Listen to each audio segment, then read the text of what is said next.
Ladies and gentlemen, we're doing Ships on Coins, and I have a special series here today. We talked about ships, we've talked about battleships, we've talked about ancient warships, we've talked about things of that nature. But one of the most impactful in history was our NASA space program that sent a man into Earth's orbit. We've had men and women circle the globe since then in space stations, in Saturn rockets and Mercury capsules, space shuttle.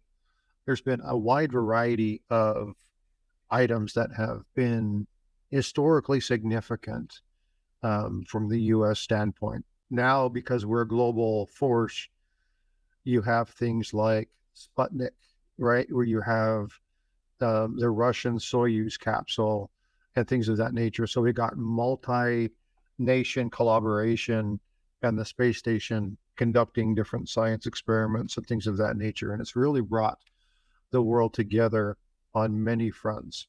You have Japan, Germany, Russia, United States, you have Italy, you have so many different nations coming together to conduct tests and identify things and identify how space affects a man and a woman in space. Let's see what the long-term durations are. We've had people that spent a year in space, which is absolutely amazing to me, to be up there looking at this big blueberry and going, wow.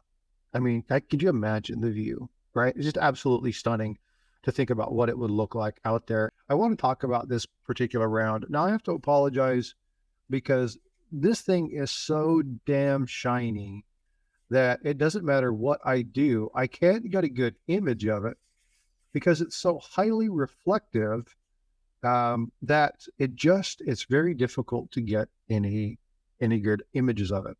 So what I'm going to be doing, the history of Apollo 11, and what I find amazing about Apollo 11 is early in 1969, there was a challenge by President Kennedy to put a man on the moon by the end of the decade. Now we're talking months. Right now, they had already been to Apollo 8. So Apollo 8 was already going ready. They're getting ready to send somebody to the moon. And they were going to send somebody to circumnavigate the moon and then come back. But Apollo 11 was significant in that from the time that they got the charge, it was only a very short amount of time before they actually sent Neil Armstrong, Buzz Aldrin, and Michael Collins in the Saturn V rocket to sit behind a vehicle that was 363 foot tall and had 7.5 million pounds of thrust to get them to break the escape velocity of gravity and get them into orbit. Anybody who knows anything about rocket science, it is rocket science, and some of it's very simple, but some of it's very complex. It's all a matter of math. But the one thing that I found completely interesting is when you talk about the amount of thrust that you need to break the hold of gravity, it's unreal the amount of fuel and propellant that you need, the way you need to do that. I'm amazed when you think of the technology of that time frame. We talk about technology today, and we look about how neat it is and what we can do. And there's more computing power on our cell phone than there was in all of the NASA databanks during this time frame. And when you look at the sheer complexity, these people were doing these calculations with slide rules and abacus and looking at different things. It's amazing to think of the accomplishments that were had simply by people being really, really smart. I mean, just undeniably smart. And it's highly impressive to me. But on July 16th, 9:32 a.m. on Eastern Daylight Time, there was a rumble on Complex 39 Alpha. The engines from Apollo 11 fired. The rocket would start to lift. It would clear the tower.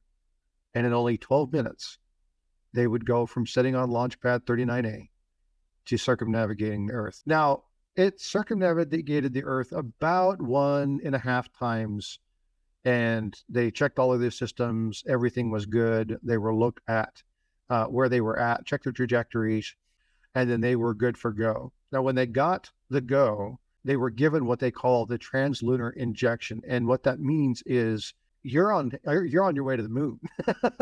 Like, fire those thrusters and let's get you on trajectory. And, you're going to be going 35,000 miles an hour and we'll see you in a couple days. They got that translunar injection, go, and they fired off those thrusters, and then they were on their way to the moon. Now, it took approximately 3 days for them to get from Earth to the moon. And then they were there circumnavigating the lunar, or they were in lunar orbit. So after they did all their tests, they coordinated, they made sure they had the window and where they would need to be in order to begin the descent. The Eagle was released, that module was released, and they began to descend while Collins continued to orbit in the module. Now, Neil Armstrong and Buzz Aldrin were able to leave. Collins had to stay behind. Collins did actually get to right where he had to manage the orbit and everything was going on. So he unfortunately wasn't able to land on the moon for Apollo 11. But the one thing that I found very ironic or very interesting was that Collins, in a discussion later on, said that when the Eagle departed from Columbia, he was looking at it out the window. The comment that he made was, "This is the weirdest looking contraption that he had ever seen in the sky." That weird contraption would set down in the Sea of Tranquility, and with some fantabulous, that is a word, by the way. Fantabulous is something that my daughter used to say. But with some amazing provisions, Neil Armstrong would pilot the ship past the area that had large craters and large boulders, and then would descend into that Sea of Tranquility. There were some issues where, as they were starting to land, Eagle's computers went nuts and alarms were firing off. There were a whole lot of issues. So the few seconds before touchdown, it was utter chaos on the Eagle. And what they ended up finding out is that it basically was just because the computers were trying to accomplish too many tasks at a given time. And while they were able to overcome those issues, it became one of those things, and we talk about this in process improvement. You can have alarm fatigue. There can be too many things going on at once, and you can have too many systems in place to be doing things for you that add unnecessary complexity. When you have these issues that are designed to resolve for you, when you have these problems that come up that are meant to make it easy on you, but you have all these alarms going off at the same time, you don't necessarily want to be dealing with those particular problems at that time because you're focused on the thing that you've trained on. And so since then, NASA, and even going into Elon Musk's rocket ship, they've really taken it down and dumbed it down to basic simplicity and allowed some of those basic controls to be governed by the pilot themselves. Because the pilot can exercise, and again, it becomes a second motor movement, right? You practice the thing over and over and over again. It becomes a secondary or tertiary nature. And so a lot of these systems have obviously improved over the decades, but some of it is just put into the hands of the pilot because it's just easier. And if something goes wrong, they've practiced for that so they can overcome those issues much more quickly. Now, as the lunar module was going through those issues, just a few moments later, it would touch down. Now it touched down at 4:17 p.m. on Eastern time. There were only about 30 seconds of fuel that were left in the Eagle. And that was just enough for Eagle to get a big old punch when it took back off and get them back up to where they would connect with the Columbia. Now, obviously, Armstrong radioed to Houston. The Eagle has landed and mission control. You've seen the videos. You see those things where, a bunch of people jump up and they, start celebrating. When you look at the videos, you can see people that there was a massive level of intensity prior to the touchdown. And so you could just see the absolute tension release. And one of the controllers told the crew, "You got a bunch of guys down here about to turn blue, but we're breathing again." And again, if you've ever listened to the transcript, if you've never listened to the entire transcript, if you've never listened to that, I recommend you go check that out because it's it's unnerving. You know, we sit back and we realize, oh yeah, there's all this stuff going on, and we think about today's technology, but this was a long time ago. You know, and we're talking 60, 70 years ago, and you talk about the technology that they had back then. It's unreal that they were able to accomplish some of these tasks. And so again, there are a bunch of little things that are kind of fun and nuanced in this particular event. Now at about 10:40, they started to prepare everything. So they lowered the steps that were there. They made sure that things were connected. They wanted to go through and they connected, just made sure that everybody was there. They had the microphone on, and Neil Armstrong would start to climb out of the capsule.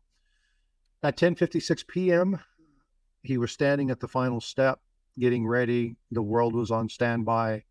He climbed down the ladder, and just as his foot touched, he would say, "That's one small step for man, one giant leap for mankind." Now, Aldrin got out just a couple minutes later and offered a couple simple and powerful descriptions of the lunar surface. And that was basically magnificent desolation. And they would go for the next 2.5 hours, and they would walk around, take pictures, pick up rocks, take samples, and things of that nature. Obviously, they have the historical thing where they left the American flag and a patch honoring their Apollo 11 crew. They put wires in it. They framed it up a certain way so it looked like the flag was waving. But again, there's no emotion, no whatever. So all of the motion that you see in this particular item was done because wires and things had been put into that particular item to give it that look. So they go back through, they get all the stuff, they get everything together, they load it back up, and then they climb back into Eagle. And then a little while later, they would blast off, head back to dock with Columbia. Now, Collins said later on that for the first time, he really felt that they were going to carry this thing off. Like they were done. They had done what they needed to do. They felt a sense of accomplishment. And once they were docked back with Columbia, they would circumnavigate the lunar surface one more time, perform a slingshot method, and then they would head back to Earth. 3 days later, the crew would splash down just off the coast of Hawaii. That was July 24th, 1969. Kennedy's challenge had been met. Men had left the Earth, traversed the great distance between Earth and the moon, circumnavigated the moon, landed, collected samples, walked, talked, hit a golf ball, done it. They had accomplished it. They had created this massive feat. Gene Cernan, commander of the last Apollo mission, would leave the lunar surface with these words: "We leave as we came, and God willing, we shall return with peace and hope for all mankind." I can't think of better words to end this video on. Ladies and gentlemen, this is FrostByte. I hope you've enjoyed this one. And to the Secret Santa for the Christmas in July who sent this to me, thank you a ton. I sincerely appreciate you. I hope you'll make yourself recognized to me, but thank you very much. And I hope, and I hope, and I hope you have a wonderful day. Be well, be blessed. This is FrostByte. Have a good day.